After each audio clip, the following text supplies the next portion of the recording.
ஓம் சாய்ராம். அன்பு சாய் சொந்தங்களே, நீங்களும் உங்கள் அன்பு பிள்ளைகளும் வளமாக நலமாக இருக்கிறதுக்கு உங்களை வாழ்த்துறேன். உங்களுக்காக எல்லாம் வல்ல சத்குரு சாய்பாவிட்ட பிரார்த்தனை பண்ணுறேன்.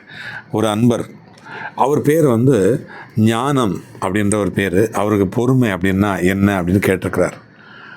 சாய் பக்தர்களுக்கு ஒரு சின்ன உயிரினத்திலேயே பெரிய வாழ்க்கை பாடம் மறைஞ்சிக்கிட்டு இருக்குது. ஒருமைக்குள் ஆமை போர் 5 அடக்கம்னு வள்ளுவர் சொன்னார். அந்த உயிரினம் தான் ஆமை. ஆமை மிகவும் மெதுவாக நடக்கும், அவசரப்படவே படாது. ஆனால் அது தன்னுடைய இலக்கை எட்டாமல் நிற்கவே நிற்காது.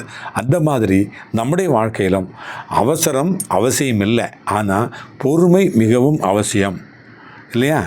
அவசரம் அவசியம் இல்லை.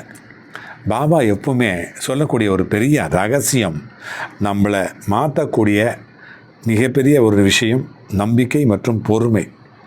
சில நேரங்களில் நாம் ஏதாவது ஒன்றுக்காக ரொம்ப அவசரப்படுறோம், உடனே நடக்கணும் அப்படின்னு நினைக்கிறோம். அது நடக்காத போது மனசு உடைஞ்சி போயிடுது. ஆனால் பாபா நமக்கு கற்றுக் கொடுக்கறது என்ன அப்படின்னா, சரியான நேரத்தில் சரியான விஷயம் நடக்கும்.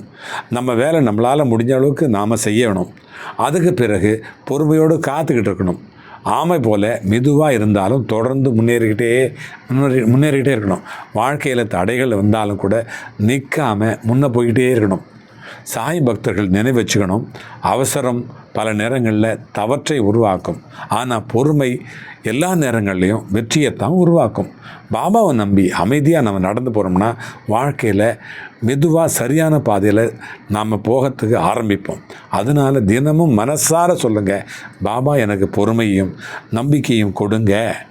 நம்முடைய அந்த வாழ்க்கையில் அருள் பரிபூரணமாக கிடைக்க நான் நம்பிக்கையோடு பிரார்த்தனை பண்ணுறேன். அந்த நம்பிக்கையும் பொறுமையும் சேர்ந்தால் வாழ்க்கையில் எந்த இலக்கையும் அடைய முடியாதது இல்லை அப்படிங்கிறத நினச்சி நம்பிக்கையாக நம்ம நடப்போட்டோம்னா கண்டிப்பாக நமக்கு எல்லாம் கிடைக்கும்.